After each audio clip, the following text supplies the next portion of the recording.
So let's talk about Disney. Oh, love this story. Disney stock, and I sold it when they first started going woke. I had it, and I said, this is not going to work. It's 35% down year to year. Okay?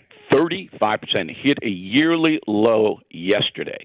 State of Florida pulled out all their tax credits, which they've had since Walt Disney himself, Beck, negotiated the deal in Orlando, Florida with the state to build Disney World.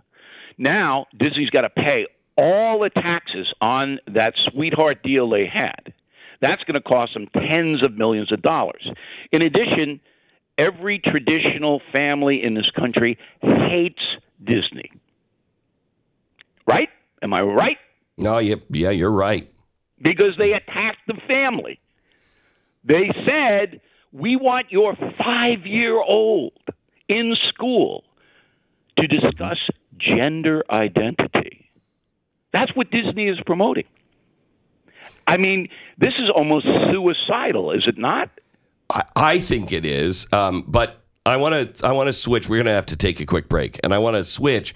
So the House yesterday, the Florida House, approved the bill that had passed the Senate to dissolve all of their special exemptions for the state. They used to have the run of their own property, et cetera, et cetera.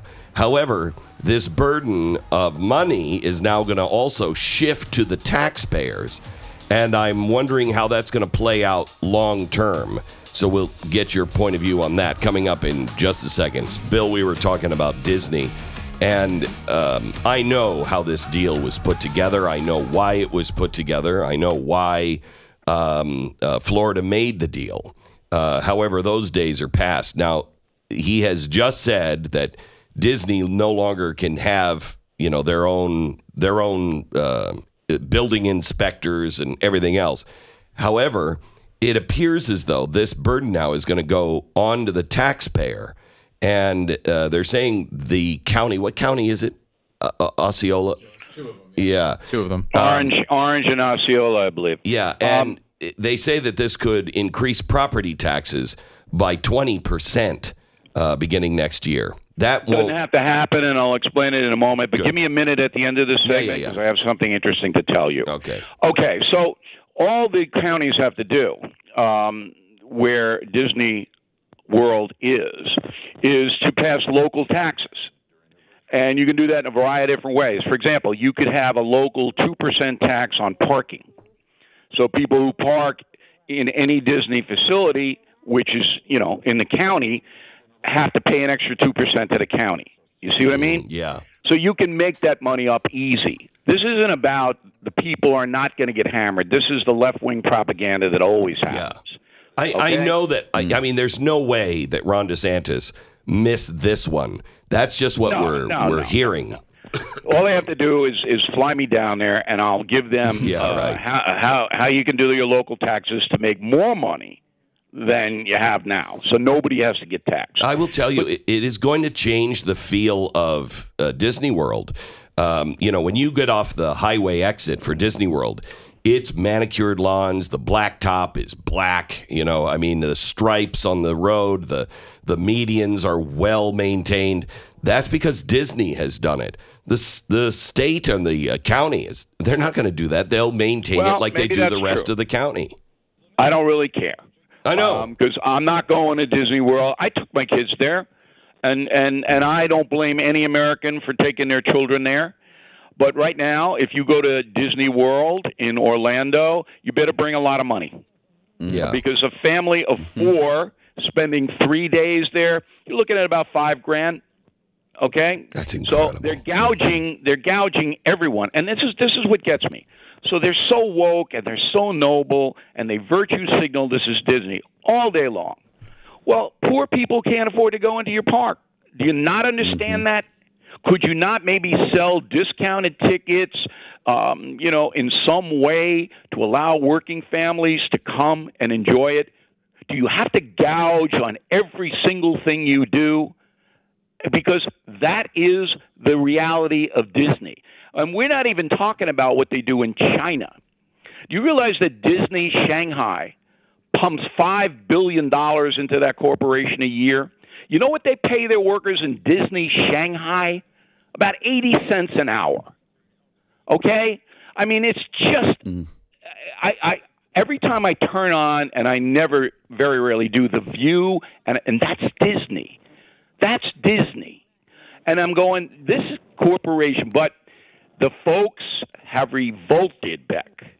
That CEO who made this crazy thing in Florida, who attacked the family unit there, he's gone. Yeah, well, it's not his fault, though, honestly.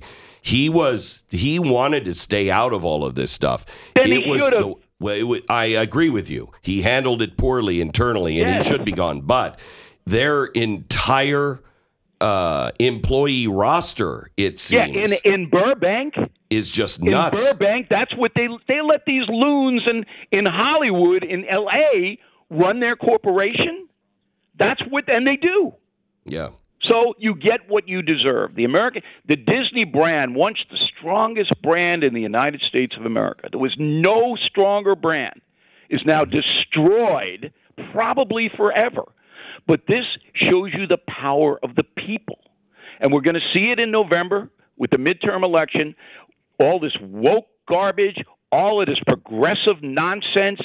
This had to happen. Biden had to happen for the backlash, the ferocity of the people, finally to emerge. And it's going to, Beck. So CNN and Disney are just the first two. So here's the thing about the woke left. They hate Disney and its original values. They hated Walt Disney himself. Because it's the traditional family. Correct. They hated it. So they don't mind if they destroy it. If they can use it and pervert it, they'd much rather do that. But they're going to be happy either way. Does it? I don't think they're going to be happy after November. When you see what happens in November, I don't think there's going to be one woke progressive happy. And that's coming up. It's almost 6 months away. And if you think Joe Biden and his new national security advisor, the Easter Bunny, is going to solve inflation in 6 months, I mean, it's not going to happen. So can I ask you another question that's been bothering me all week is about the war in Ukraine. Yes. We went from, oh, no, we can't. We got to stop Poland from allowing the Ukrainians to fly away with old MiGs. That would be our involvement, would get us into trouble, too. We just said yesterday, here's another $1 billion worth of howitzers and high-tech armaments. And Biden said, I'm going to go back and I'm going to ask the Congress for more. Sure. What is happening? Are we going to war? It's going to be Build Back Better Ukraine. The United States government senses weakness on Putin. All right, and now they're piling on to try to take him out in the sense that if he loses in Ukraine, his power structure in Russia is much, much less. Okay, that's number one. Number two, the MiG thing is bogus because Poland wanted to fly those planes to a U.S. base and then have the planes go. Biden didn't say, no, Poland, you can't give the Ukrainians MiGs. He didn't want to have our air base used. And I understood that because here's the bottom line on it. The Ukrainian pilots cannot stand up to Russian pilots. They would have been blown out of the sky in 3 days. I saw it happen in my own eyes in the Falklands War when Britain killed every single Argentine pilot, every one in that war.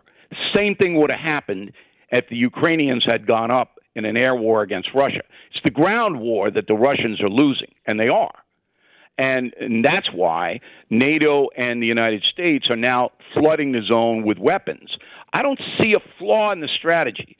And I'm not, you don't negotiate with a guy like Putin from weakness. And right now, Putin is losing there. But we wanted a arm's length distance from all of this because Biden said, Putin will, if we get too cozy with Ukraine and we're doing things on the ground, Putin's just going to blame it on us and then we'll be, sucked into that war. Putin can blame it on us no matter what we do.